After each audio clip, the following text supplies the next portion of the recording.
Welcome back to Hoochos. Another update video. I don't know if you like them, but I'm going to keep them coming because some videos I just can't, wait to release. So I have to film them in staggering chunks. I really like the idea of like a self-contained video where I build a system and time lapse the grow and then you have the final product, but it just doesn't work that way sometimes, unfortunately. So I'm going to be doing updates on various systems, probably included in the thumbnail. But I'm also going to include at the end, and I'll put a timestamp in so you can skip ahead. I'm going to build a trellis system for the tomatoes for the Dutch bucket system that I built. So it's kind of an update, but included build. Enjoy. First of all, the autopots and what a difference full sunlight has made. I mean, these guys were like a really healthy but pale green, and they've just turned this. If I could put a finger on exactly what plant green was meant to look like, this would be it. These guys have come straight through too. They've left that squat growth behind because they're not getting too much sunlight. These were a perfect example of not enough and too much sun to start with. And that was completely my fault. Now that nature's taken over and they're getting the perfect amount of light, uh, they've just come through with flying colors. And these ones, well, I mean, they're already flowering, so they've started heavily fruiting. I'm expecting to get a heap of capsicums off these plants in the very near future if the anti-kindness don't get them first. I am like super impressed with this technique.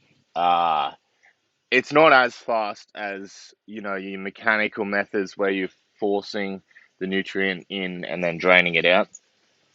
But for a standalone, leave it, set and forget system, I can't grow plants like this in my garden. I mean, I'm sure some people can, but I can't. The pumpkin NFT is still going strong. Pumpkins aren't the healthiest plants that I've ever seen, but they're still producing fruit. The pumpkins are getting bigger. I've had some pest damage on some of the pumpkins. I'm not sure what it is.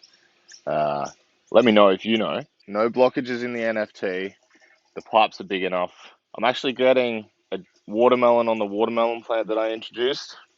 I probably need to change the nutrient solution in here on the list for today. But definitely the star of this update video is this. Now, you might not be able to see underneath the canopy of this watermelon, but this is the compact Dutch bucket hydroponic system.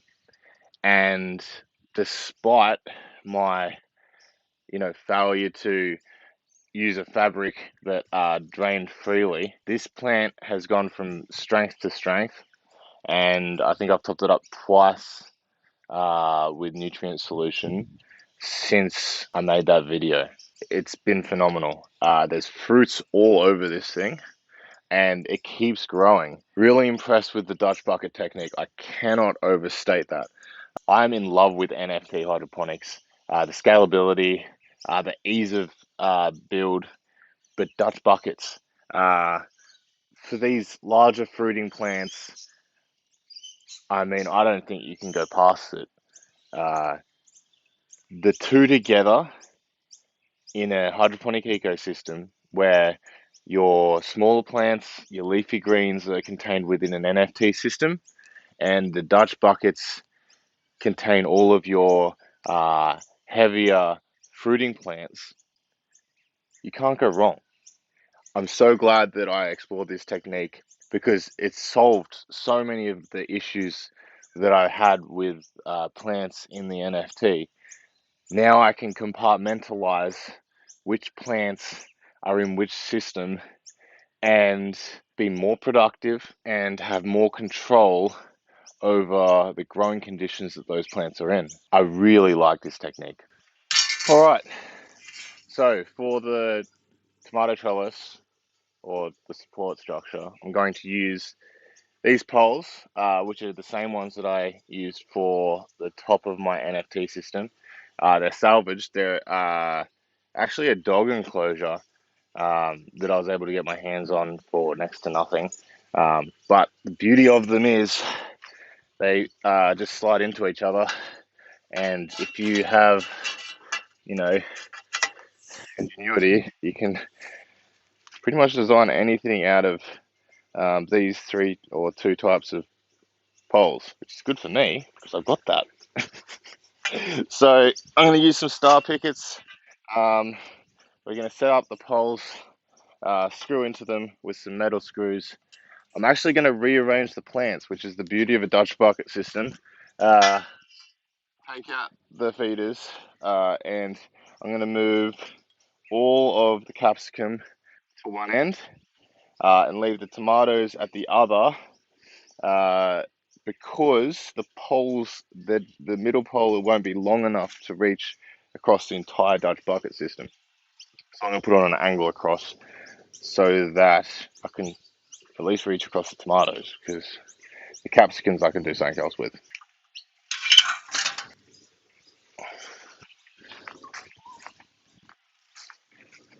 So I just unscrew the ends, and they will just swap over because the lengths on the pipes are different. So, but that's just a matter of unscrewing and screwing them back in. So easy. I didn't design it that way. That was just a fluke. But you know what? Let's pretend I did.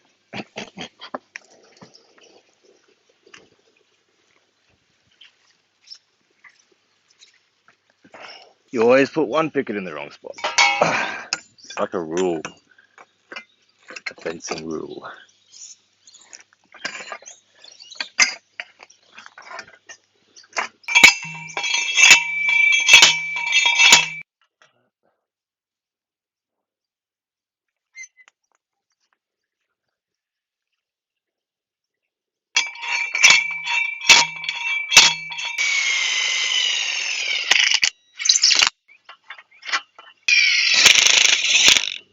So to tie up the tomatoes, I'm just going to use builder's line or bricklayer's line. Not because I don't want to use jute twine, just because I don't want to go to the hardware store, and this is all I've got lying around. But this is really strong stuff. It's made to go outside and doesn't really have much stretch in it, so I think it'll work. Anyway, can only try. So from what I've read is you want to go around the base of the tomato plant uh, and tie the string off in a way that the loop is loose so you don't strangle the plant. So I'm going to do that like that. And then I'm going to run the string up and over the top of my trellis or support structure. Now, can I just be clear? This is not an instructional video. This is the first time I've ever done this. Like, this is literally the first tomato plant that I've tied up. So, bear with me. If I'm doing this wrong, let me know in the comments, and we'll find out, Stick around, we'll find out. And tie this off. I've heard to leave a little bit of slack, because as you wrap it around the tomato bush, it will tension up. So I'm not going to be, pulling this tight. I'm not good at knots. It's just not one of the things I was taught. Well, actually, no, I was taught, but, I never listened. All right, let's give that a go. Got plenty of builder's line. We could be here all day. Now, I'm going to get the tomato in an upright position. I'm going to start working my way around the stem of the tomato. So just taking the string around the plant, and every node you apparently sort of want to make your way up, and like an extra step on the plant. So can you see how I've wound it around the stem? This builder's line's really good for visibility. Alright, so I'm gonna keep going just around that tomato plant. Just work with the plant. Oh, I might have done this right. Who knows? There's a first for everything. There's a thirst for beer, but there's a first for everything. Yeah, we're good. We're doing good. We're doing real good. Keep coming. Now, it's not the prettiest thing you've ever seen, but it's supported. I'm actually really pleased with how that turned out. I've done well. Now, 1, 2, 3, 4 more to go. All right.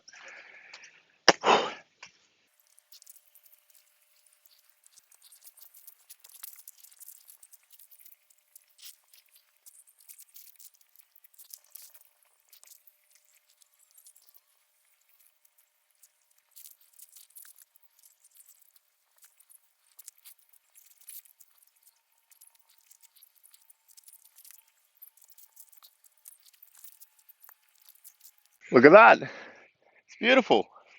I'm now just going to go along and take off some of the lower branches just to get some air circulation underneath. And I did move one of the caps over here, the capsicum, just to give a bit more room to move. So I've just pulled these two into the middle, just so that they've got a bit more breathing room. I might, if I do another system, make more room between the buckets, just so that they've got more space to breathe. So as you can see, um, it's tight, but it's not strangling the stem. Well, it is. I may have done it slightly too tight, but live and learn. There you go. That's how I trained my tomatoes today. I'm not going to say that's how you train your tomatoes. Uh, I'll do a video when I have 10,000 hours under my belt of training tomatoes and I know what I'm talking about. But they're upright. They're supported. They've got fruit on them. So I'm really excited for the future of these tomatoes. And I can see why people get so attached to their tomatoes because, you put so much time and effort into training them and rearing them, and they're like children. So they don't talk back and they're more productive. See you next time on Hoochos. Oh, like, subscribe. Make sure you like the video and subscribe if you haven't. Or else. Or else nothing. Just enjoy the videos.